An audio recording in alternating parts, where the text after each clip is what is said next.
The movie opens up with a young boy, Rafe, whose full name is Raphael Cachadorian, and he's a 6th grade student who loves drawing. When his alarm clock rings in the morning, he imagines his drawings coming to life. 1. Later, his mom, Jules, notices that Rafe has been up all night drawing, but he denies it when she confronts him. In the next scene, we learn that Rafe is starting at a new school in the middle of the semester, and it's the last school that will accept him.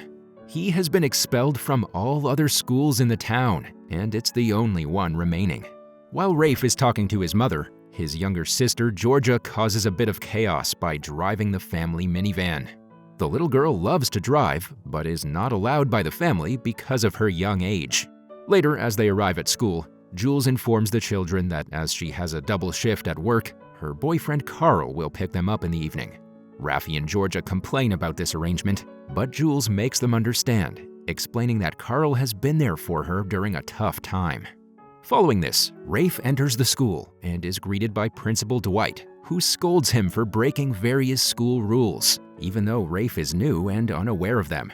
These rules include his shirt design and wearing headphones. Right then, Rafe's best friend Leo secretly makes fun of the principal and copies his actions. Dwight gives Rafe a school handbook to memorize the rules for their next meeting. Inside the school, it's a strict and dull place with students walking in rigid lines, and there's no art or color in the hallways. Rafe and Leo meet up to talk about how this is their last chance at a school, and they both find it crazy. At the same time, Vice Principal Stricker notices them and scolds Rafe for standing in the hallway. Following this, Rafe enters a classroom and meets his teacher, Mr. Teller, who is much more relaxed and fun. He encourages Rafe to call him by his name and uses rap song references to teach the students. Our boy sits in front of Miller, the school bully, who disrupts his seating, mocks his name, and makes threats. After a while, the class leaves for an assembly about the selection of the student council president. At the assembly, Jean, a student running for student council, wants to bring art back to the school and delivers a speech about it. However, Principal Dwight interrupts her before she can finish her speech, and only Rafe applauds her as she leaves. The principal then talks about a test called the Blar, giving Rafe an idea for a cartoon with the principal as a zombie. As Rafe starts drawing the character in his notebook, a girl takes his sketchbook and admires it, passing it to others, despite Rafe's objections. Unfortunately, Vice Principal Stricker confiscates the book, and our boy is sent to Dwight's office. The principal scolds him, and despite Rafe's pleading, throws his sketchbook into a bucket of acid, destroying his creations. Here we go. Peace out. It was an honor serving with you, sir. Seeing his drawing characters die, Rafe cries a lot and states that it was his years of hard work. At the end of the school day, Rafe's friend Leo tries to cheer him up, mentioning the creative world Rafe had in his sketchbook, including an alien species. Right then, Leo asks if Rafe opened a gift he got him for his birthday, and the latter replies that he hasn't yet. While they're talking, Carl arrives in a luxurious sports car, which he cherishes more than the kids. Rafe gets into it and returns home only to find Leo knocking on his window later on. This time, Rafe opens the gift only to find a new sketchbook and discuss the school's troubles. Leo suggests he keep the letter with the gift for some other occasion. Next, Leo suggests rebelling against the school and breaking the rules set by the principal in big ways, and Rafe reluctantly agrees. The next morning, Rafe sneaks into the house through a window while his mom, Jules, prepares breakfast unnoticed. He has sticky notes on his back. In school, Rafe's actions lead to Dwight's office being covered in sticky notes, and the entire school is covered in them, forming artistic designs, including a mosaic of Stricker. At the end of the hallway, there's a sign that says, "Rules aren't for everyone," surprising Stricker. Later in the evening, Carl takes Rafe and Georgia to a restaurant named Dave & Buster's for dinner. There, he teases Georgia about a toy car she won, and later takes it from her, claiming that it's his money that won it. At the same time, Rafe draws a cartoon of Carl as a bear, and it comes to life, leading to a funny animated sequence. Back in Rafe's room, Leo notices an imprint of Carl's credit card on the tissue paper on which Rafe drew the bear.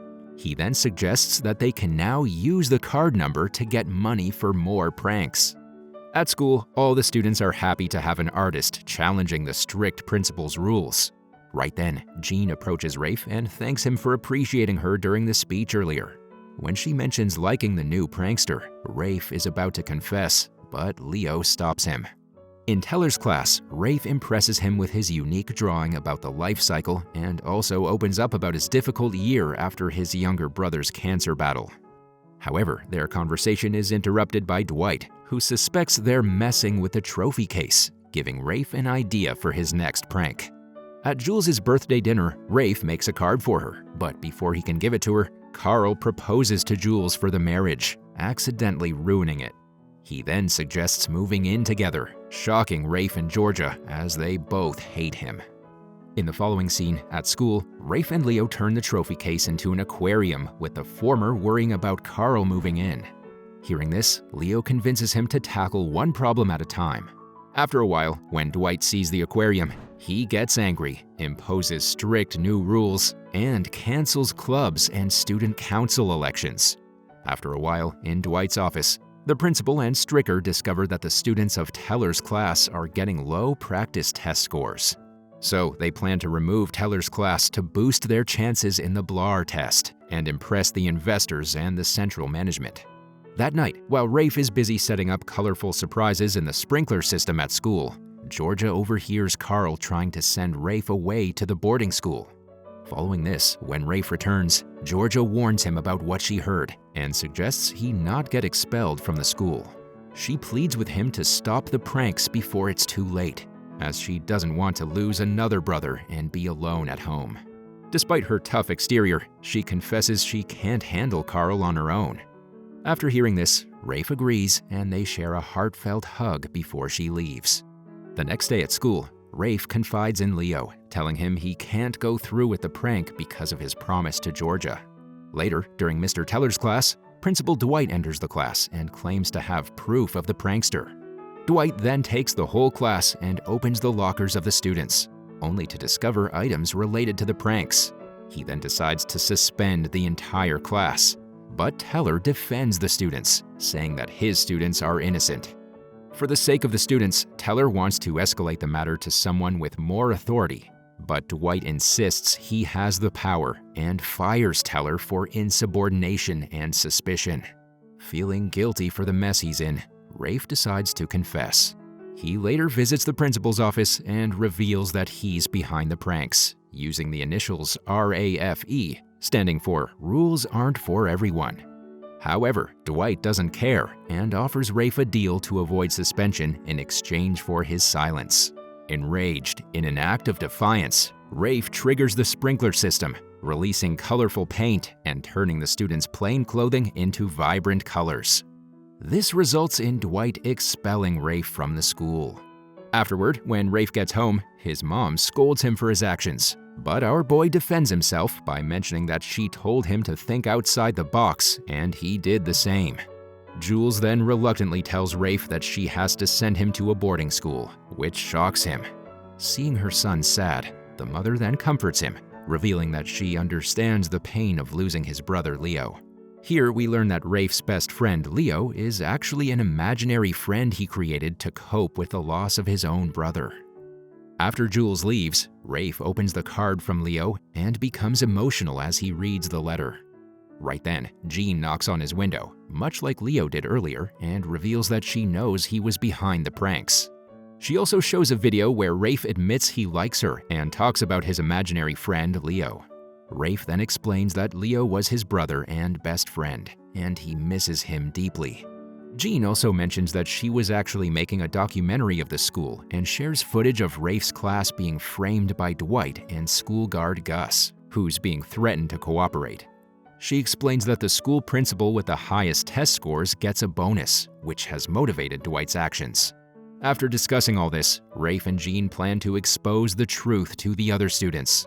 They contact the suspended classmates for help and get Georgia to drive them by borrowing Carl's car. Georgia intentionally drives the car on the sidewalk to damage it. At night, the class gathers and Rafe explains the plan, earning Miller's respect. Gus also agrees to help, as he's also angry at Dwight. Together, all the students begin destroying the school, including Gus trimming a bush shaped like a number 1, something important to Dwight. The next day, as Dwight enters the school, he and Stricker are puzzled when they see students taking the Blar test outside. They're horrified to find that the real tests have been replaced with fake ones. Right then, on the roof, Miller, dressed as the school mascot, tosses the shredded real test papers over the students. Rafe then shows the tape with proof against Dwight, and seeing this, the latter chases after him. Fortunately, Gus rolls up in a cart with manure and takes Rafe to safety. A wild animated chase ensues, with a zombie version of Dwight pursuing Rafe and Gus. Rafe uses his sketchbook to slow down zombie Dwight, and when the cart eventually stops, they return to the real world. Dwight thinks he's caught them, but Gus activates a switch, launching manure at the principal. At the same time, Jules realizes that Rafe is missing and assumes Georgia is at a friend's house. She and Carl try to find Rafe, but the latter seems more concerned about his stolen car. Seeing this, Jules realizes that her kids were right about Carl being selfish and ends her relationship with him. In the next scene, Superintendent Huang arrives with Mr. Teller in her car. Teller then explains to her that he was wrongly fired, and Huang learns that Dwight has been running the school like a prison. In defense, Dwight denies it, but Rafe has evidence of Teller's claims in the tape. Dwight tries to discredit Rafe, but Huang believes our boy and fires the principal. Later, Jules reunites with her children, while Carl panics about his damaged car. Seeing this, Jules throws her engagement ring at Carl, ending their relationship, and hugs her kids, relieved that they're safe. In the last scene, Rafe meets with Leo in a field at night. He doesn't want Leo to leave, but the latter explains that he stayed until his brother made friends. Right then, an animated spaceship arrives to take Leo away, and they do their secret handshake one last time before he goes. Surprisingly, Jean arrives there, mentioning that they didn't break every rule, and they share a kiss on school grounds. From above, an animated Leo looks down and congratulates his brother. The movie then ends with a dance party, where the cartoon versions of Dwight and Carl are locked in a cage on the spaceship, while Leo and the aliens fly off into space.